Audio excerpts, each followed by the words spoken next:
Hello.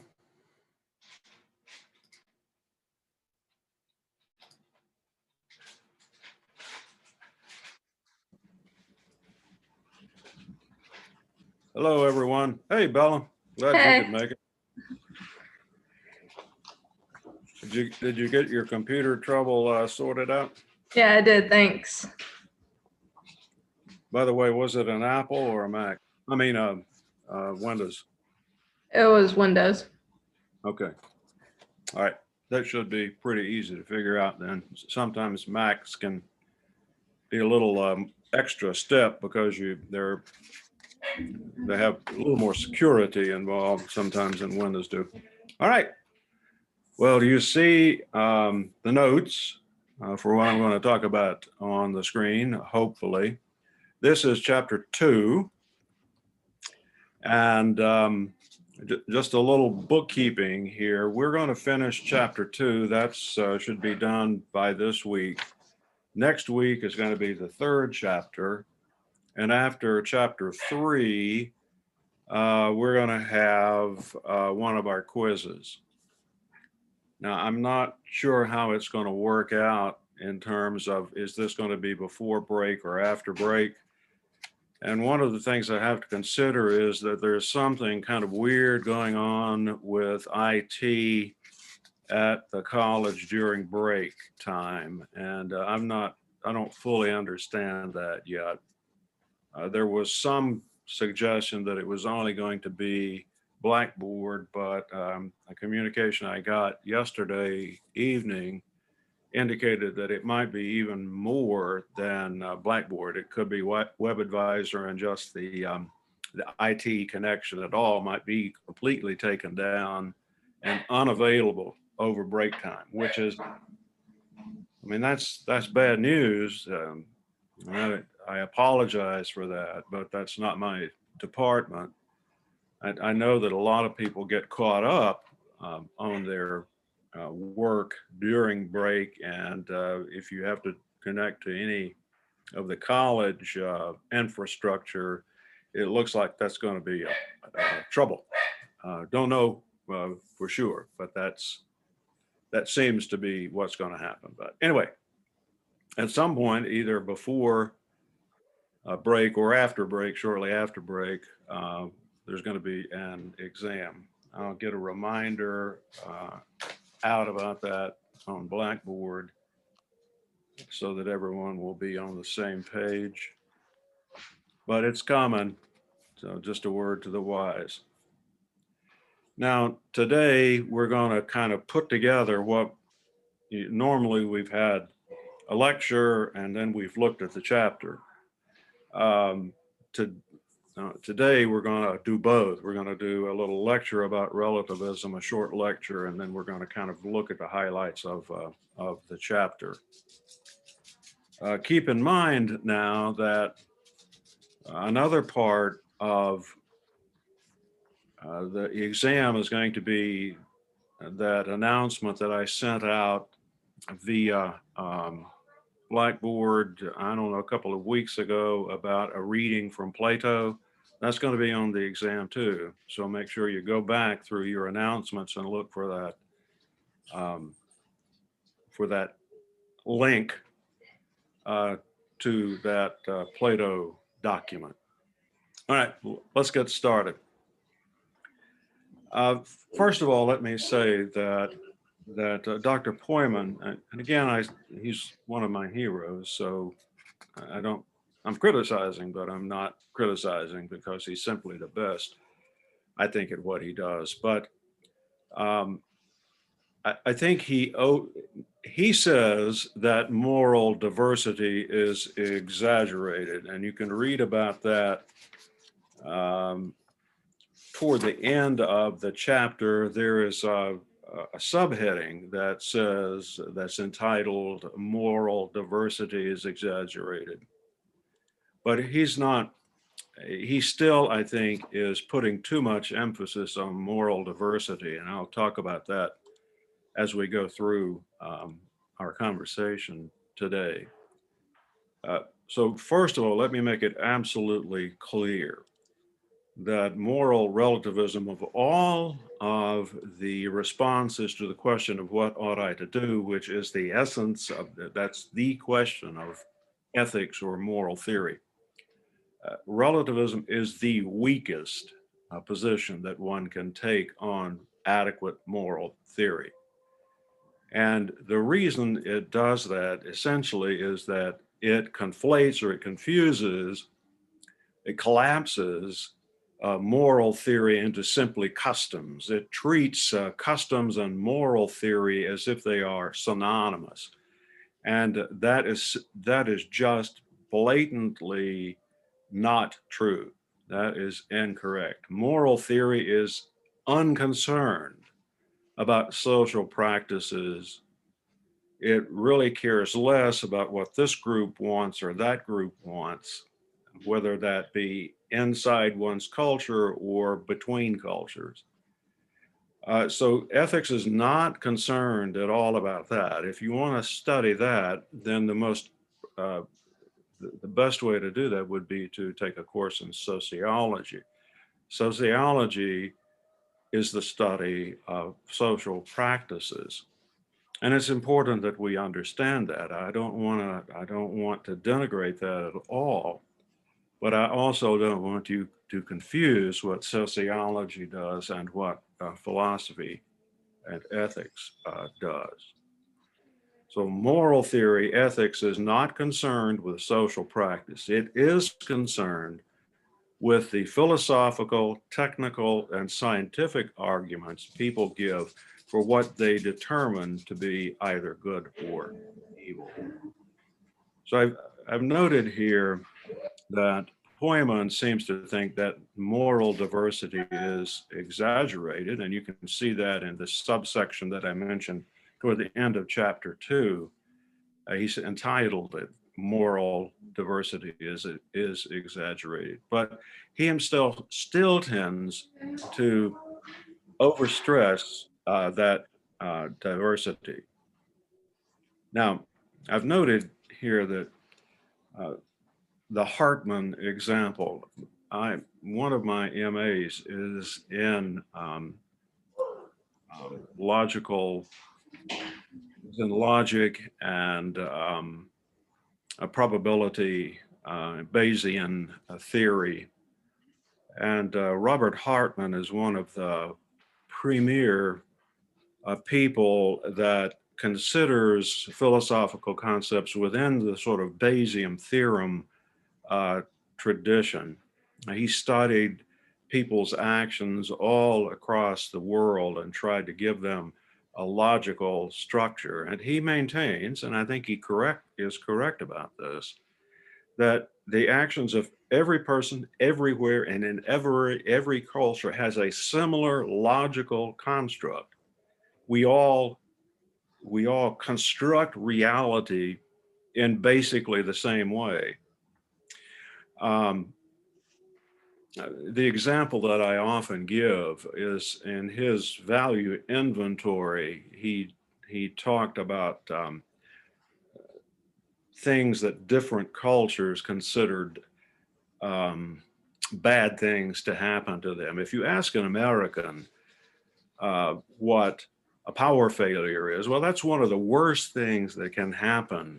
I'm a typical American when it comes to this because I'm dependent upon my computers and my technology. I mean, I live and love that stuff. So when the power goes out, man, I am just beside myself.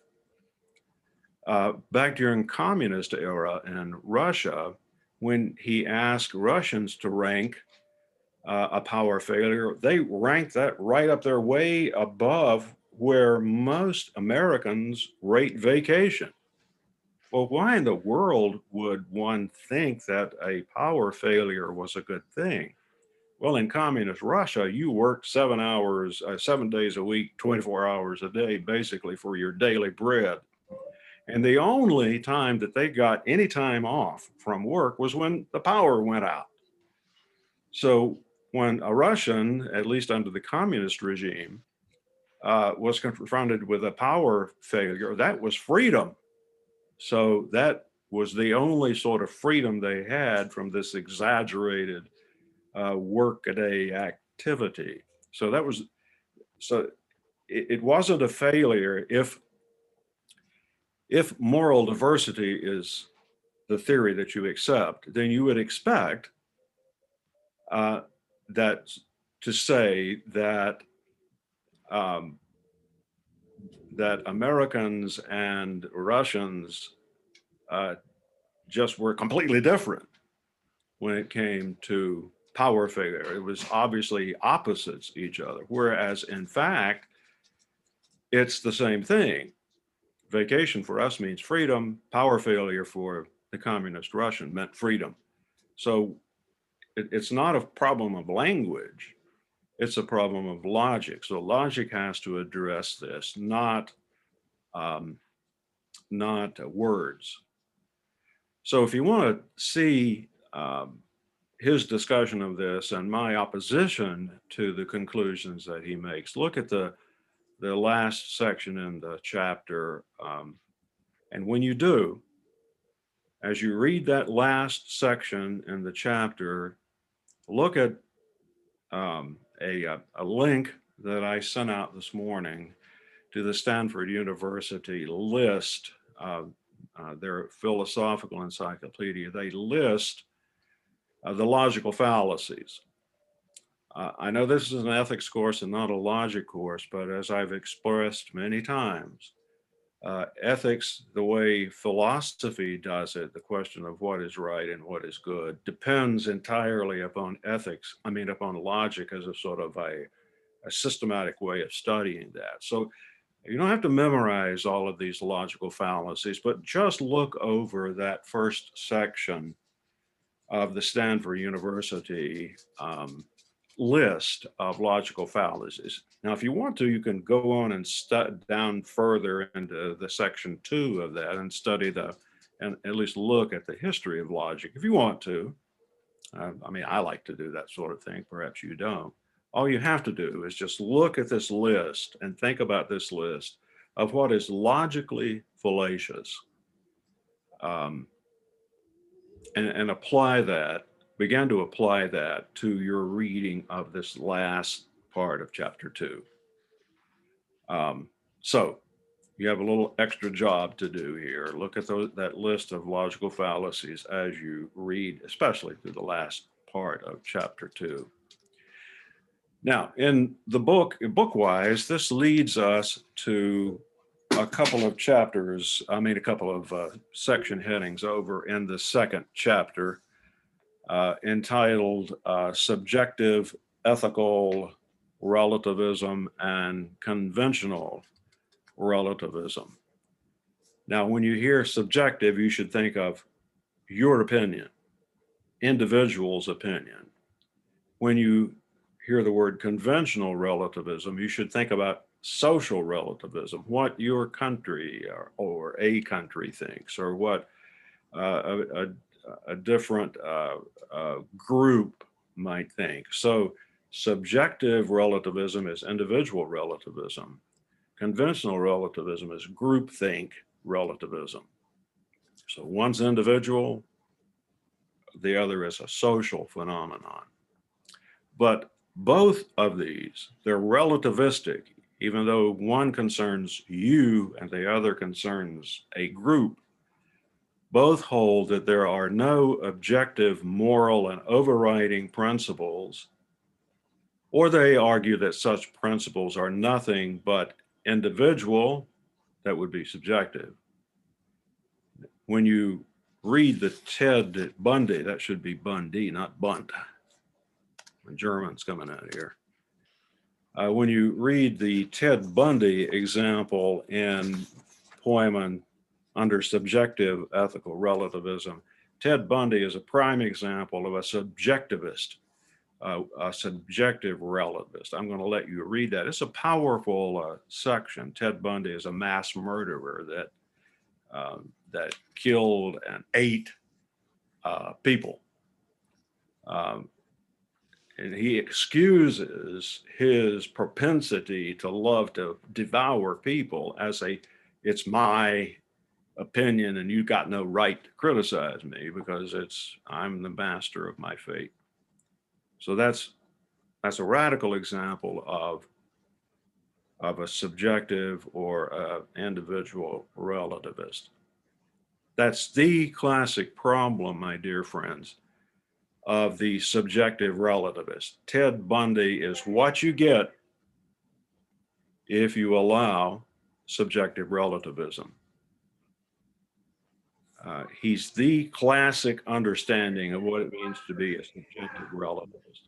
Now, when it comes to cultural or conventional relativism, that you've all heard the statement, when in Rome, man, I'm not watching my grammar here. When in Rome, do as the Romans do. That is conventional relativism. That's the group, the Roman group. Well, in the 1930s, Benito Mussolini in Rome simply executed his political opponents because he was the master of Italy, and if you didn't agree with him, you didn't agree with the Italians and the Romans, and so you just simply were taken out of the picture. You were imprisoned and, or most often, simply executed, dead in the middle of the night with no one knowing what happened to you. Hitler is another example of conventional relativism gone radically wrong. The whole idea of Deutschland über alles, Germany over everything.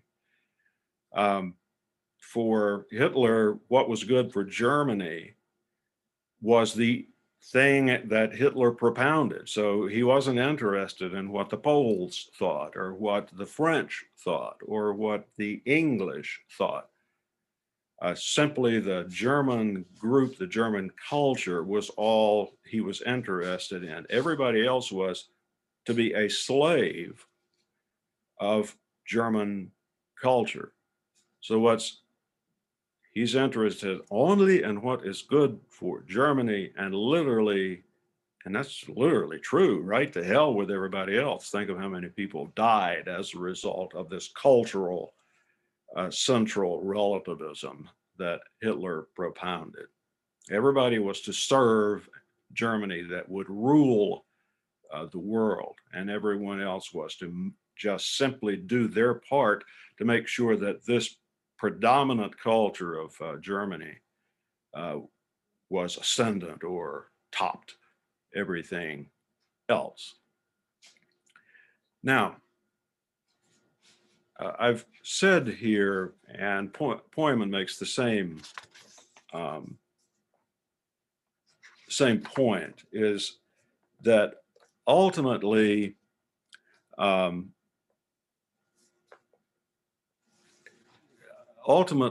cultural relativism or conventional relativism and individual relativism hold to the same logical position. And that is that there are no rules for everyone. There are only rules for me, which is subjective relativism, or for the tribe, which is conventional relativism.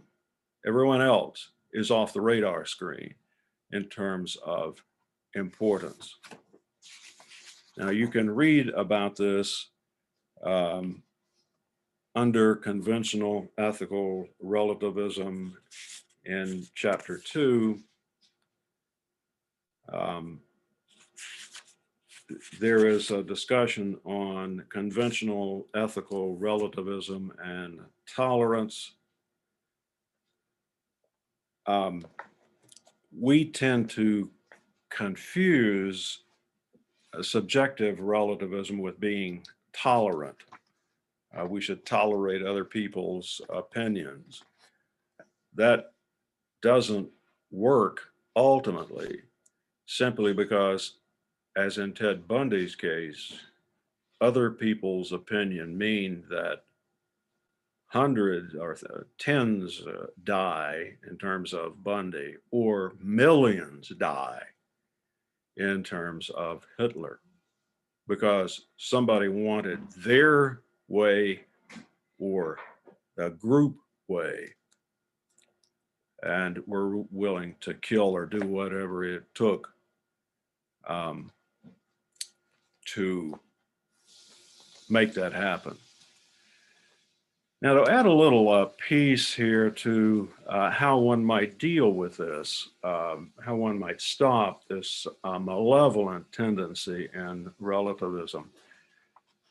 One of the most neglected philosophers in history is a guy by the name of Josiah Royce, turn of the 20th century, late 19th, early 20th century, Harvard, and ultimately went to Stanford. A philosopher, friend of um, friend of William James, and probably the greatest American philosopher. Josiah Royce, toward the end of his life, wrote a book called Loyalty to Loyalty. That, as far as I know, is the only tenable philosophical route around the problems of relativism. And Royce said that the greatest thing that the thinking, cognizant, honest, passionate, and compassionate person could live life, the best way that he or she could live life is to tolerate and really um, make it a point of appreciating um, diversity. That's what he called loyalty to loyalty. Even though I might disagree with you, uh, the way I get my point across as a philosopher is to support your ideas and to hold conversation about those ideas. So even if we differ, um, my friendship with my opponents can change the world. The only way I can talk about this is years ago, my wife and I were members of a group titled Conversation of Christians and Jews. I don't remember. That was the upshot of it. So we put Jewish people and Christian people together to talk about their differences and and everybody immediately went to, I'm just like you. We got the same, we all want the same thing, which was simply, not true. Our cultures were different. But there was one Jewish physician, when we went to his synagogue, he pulled the Torah scroll from the Reredas of the synagogue. And as he unrolled this scroll to show us the sacred Torah scroll, he began to weep. That's the guy I want to talk to. The person who really believes what he believes, truly believes it, and is not simply mouthing his principles and attitude, but simply it's a heart thing. To Royce, that's the way to solve our problems, is to really love and consider who we are and what we believe, and firmly hold to that, and at the same time want to engender that and celebrate that in someone else. So it's heightening both your position and someone else's position to the level of integrity. So that's the only way that I can think of to make both individual and conventional relativism make any sense. Now, Straw, a great English linguistic philosopher in the mid 20th century, used to argue that relativism as an ethics simply doesn't work, but relativism as a tradition, a principle that tests the waters of everything and is critical of everything.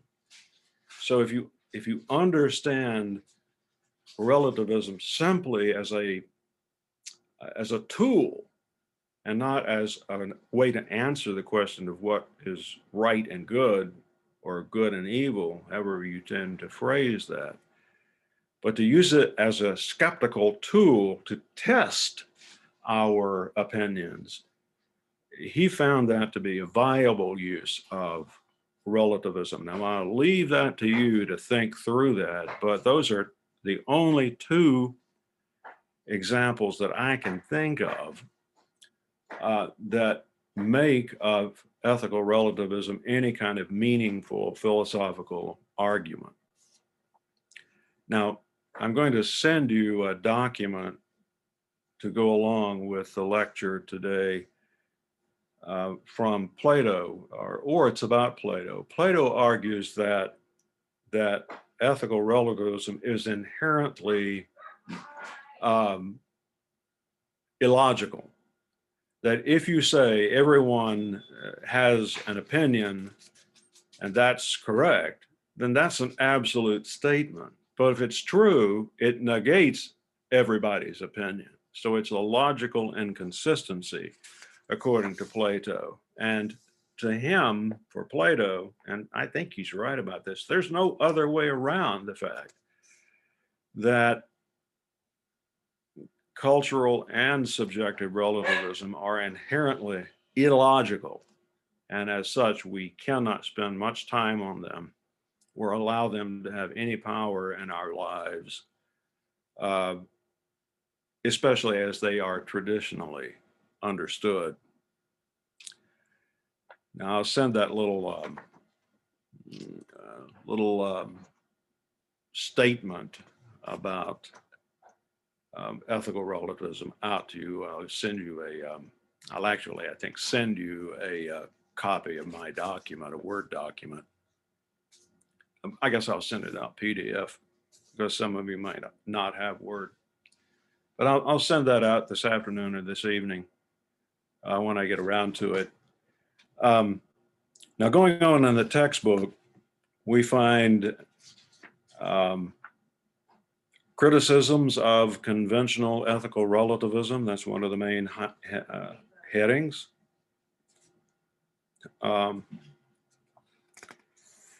Then the subheading under that, the next one I want you to pay attention to is the one that says conventional ethical relativism leads to subjectivism.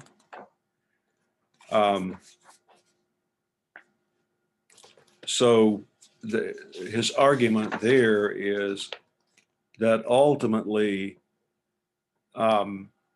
even conventional ethical relativism devolves or falls apart into subjective relativism through what we might say is tribalism, where we have tribes fighting each other for ascendancy within a group or a culture. And, you know, I submit to you that as nations and countries decline, this becomes much more prevalent. I mean, we see this throughout history in Roman and classical Roman Senate period versus the emperor period of Rome. We see this sort of devolving happen within Roman culture, where the Romans no longer were willing to defend their empire. They hired people, German tribes, to come in and do their fighting for them. And finally, the German tribes decided, why should we fight?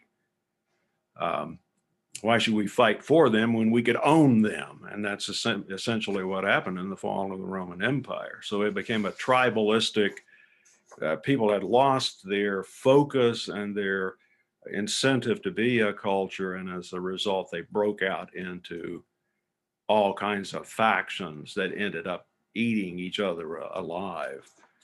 So the argument here in Poemon is that this is typically what happens as societies break down. Now, ask yourself, our current cultural problems that we have in this country, how is that? How is that similar? Is that the same thing? What do we do about that? That's for you. I'm not going to ask you a question about that. That's simply for you to, in your own thought process, to sort through. Because as a sentient, wise, hopefully involved person, you're going to have to think about that and do something about that.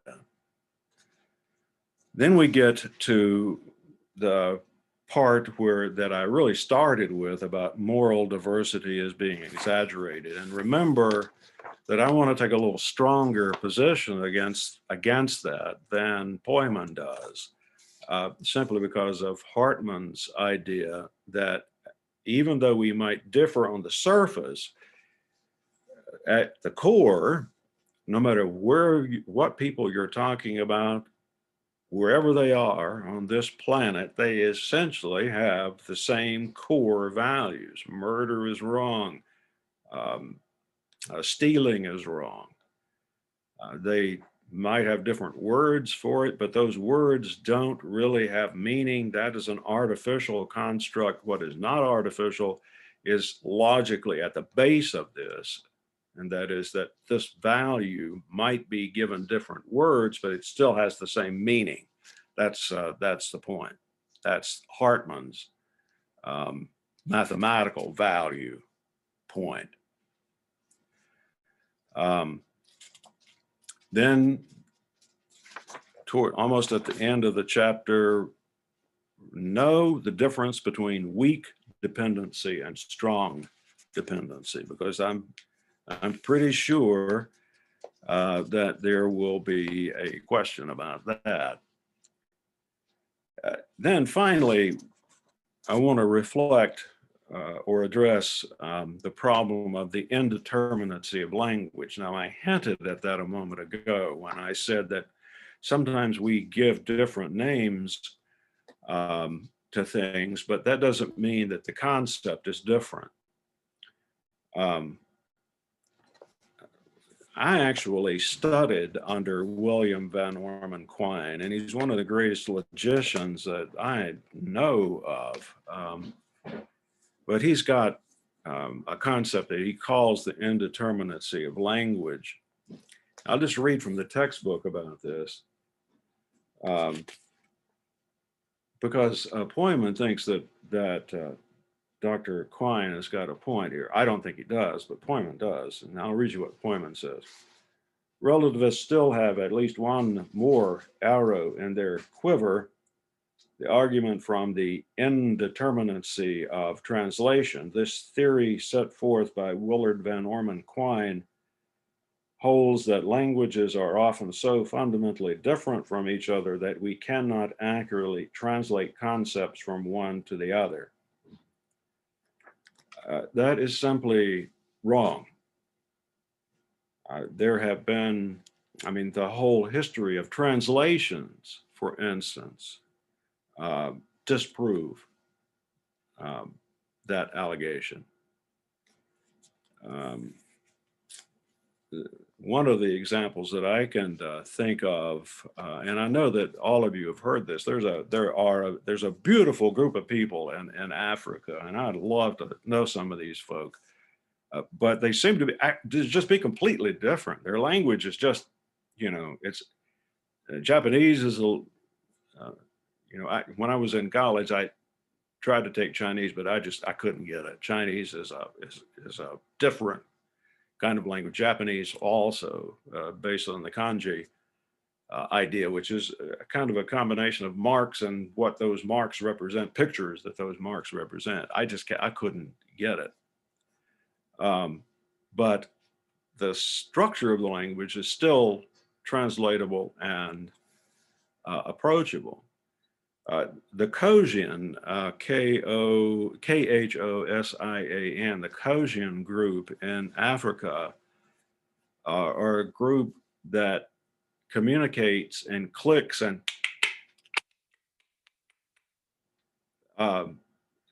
they understand what that means. We just hear it as, we don't hear it simply because we simply cannot fathom that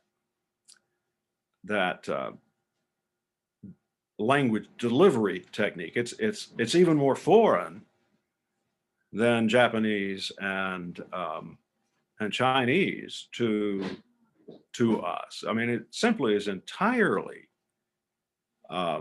radical. But yet the Bible has been translated into that language. So if Dr. Quine is right, that would have been a physical impossibility. So we can communicate even across what sounds to us to be strange and inapproachable techniques of speaking. We can address those concepts through these disparate sounding languages. So that's all I want to say about that. I mean, the whole history of communication, the Rosetta Stone. I mean, how long did it take to translate the Rosetta Stone? Yet it has been done. And we can now read Egyptian hieroglyphic writings, and we can make sentences and form concepts from that, which in many ways is even stranger than Chinese and stranger than the Caucasian group. Again, I'd love to have a Caucasian friend, but I'm not sure I could understand the clicks. Anyway, that's the end of chapter 2. So please review the work that I linked by Plato. Review the list of fallacies that I'm going to send out to you this evening. And keep in mind that we've got an exam coming up in a couple of weeks. The exact time, simply because of problems with IT at the college, I simply can't tell you yet. But it's coming up. And I will try to send you out reminders to keep you focused on what you need to be focusing on. All right, any questions that anybody's got? If I left you completely in the dust, in the click cozy and dust or whatever. All right, you are most welcome to this video, and I hope that you have an excellent weekend and that you stay safe. And everybody understand, please, if you're listening right now or if you're going to be listening later, if you need to talk to me about anything, I am just an email away, and I will set up any time or a Zoom at any time that I can and you can. So if you have any questions or any problems, don't hesitate to give me a call or send me an email. Thank you. All right. Thank all of you. And I'll talk to you soon. Bye. Bye.